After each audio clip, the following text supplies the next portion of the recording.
So my last video about the Stoneking protectors, there were a lot of comments made about using spray, and in that particular application, absolutely, it makes sense.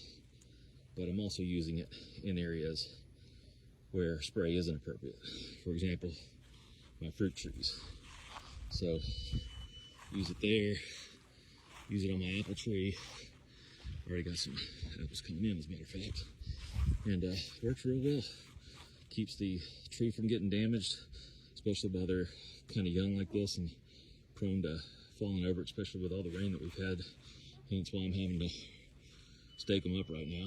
But overall, good product, highly recommended.